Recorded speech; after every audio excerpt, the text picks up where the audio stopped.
and thanks for watching this series on TUSA, the Indian ringneck. Now he's one of the project birds that I've worked with among many others. This is also Rusty, another project bird, and it's thanks to my patrons over at patreon.com/BirdTricks that I'm able to do this at no cost to either the rescues or the previous owners of these project birds. So if you like content like this, please consider supporting me over on patreon.com/BirdTricks.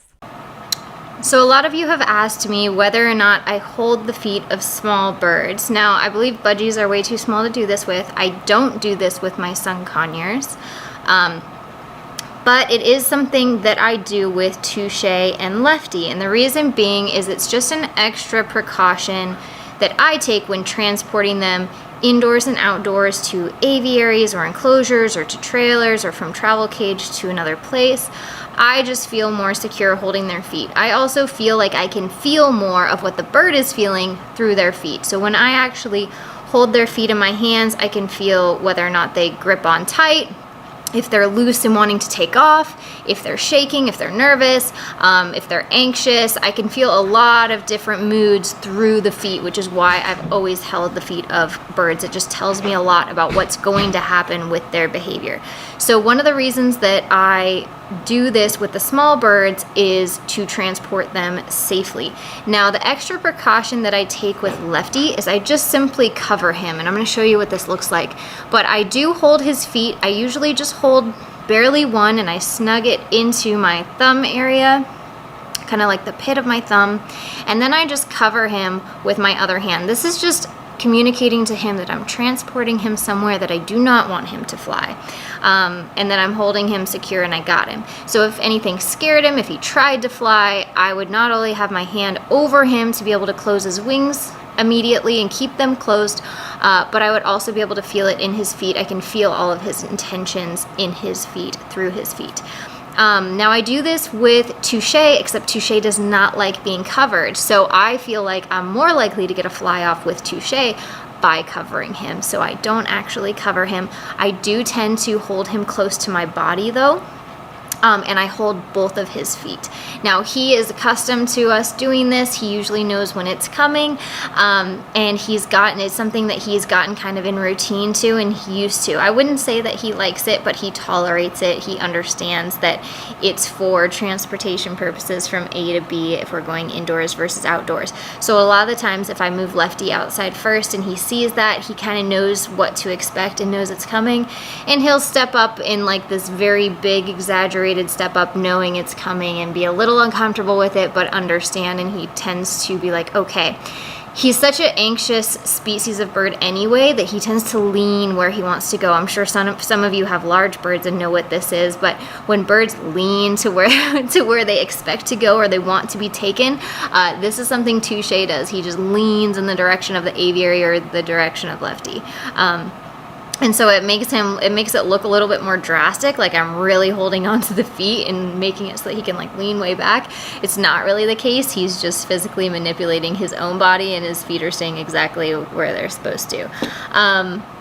For the most part, I like to transport them by carrier. So if I need to take them into the car, I will transport them by carrier versus out and about, and that's because I am so worried about car doors accidentally getting shut on birds. It freaks me out that somebody might forget something, open the door, the bird goes out. Like, these birds are not super well trained for that sort of thing.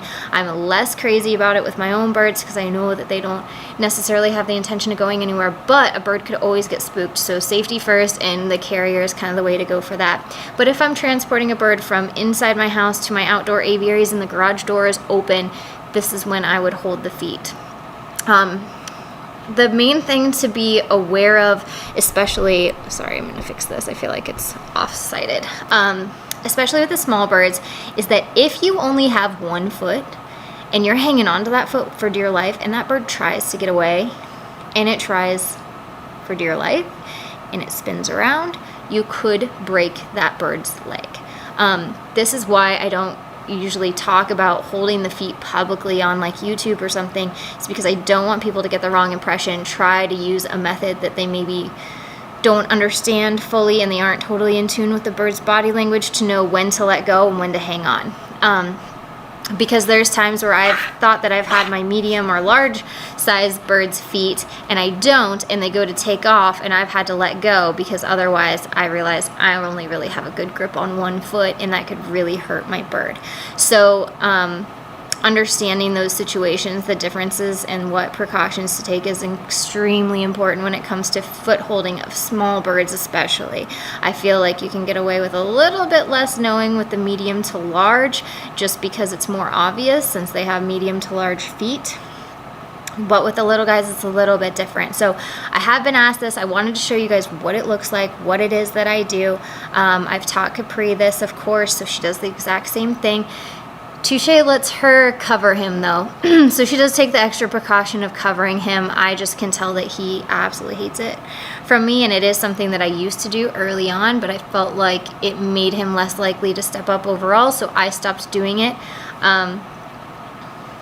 Yeah, that's just kind of where that's at and what it looks like. And so I hope this is helpful to you guys. Keep in mind that if you want to train something like this, all you would have to do is train your bird to step up onto your hand so that it's in that position where its feet are here on the top of your hand, and you would simply just barely touch down on their foot and make contact and click the exact moment you make contact and follow it up with a treat. And the whole idea of this is to work in approximations where your thumb is there for longer and longer amounts of time with a little bit more and a little bit more pressure each time. So you would want to work for the longer increments of time first, then you would get it to a long amount of time that your thumb can just simply touch their feet there. Then you would want to slowly work in the approximations of how much pressure you're putting on the feet, and it doesn't take a lot. So that's kind of how you would go about training it, and you would want to use jackpot rewards, and you would want to make sure, and this is really important, that you don't accidentally click when your bird bites down or struggles away. If your bird bites down because it's uncomfortable, it means that you likely move too fast, and you maybe need to just get accustomed to like wiggling your thumb or moving your thumb just slightly if it's uncomfortable with that, and then slowly work your way to being able to touch your thumb to your bird. Now keep in mind that when training this, usually touching it and then taking your thumb off is reinforcement as well. It's negative reinforcement. So what that means is minus. So you're minusing your thumb's pressure or your thumb's presence on the foot. So that acts as another reinforcement for the bird. So keep that in mind. When you go and you simply touch the foot and you click at the exact same time and you follow it up with a treat, you can use the treat as a distraction.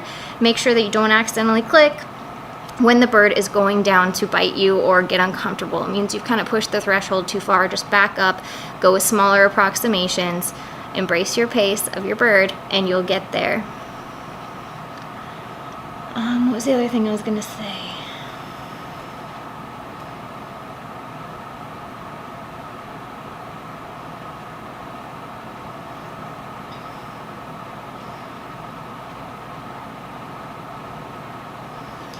The approximations of this should be such that your bird hardly notices that the length of time is getting longer, that there's starting to be added pressure.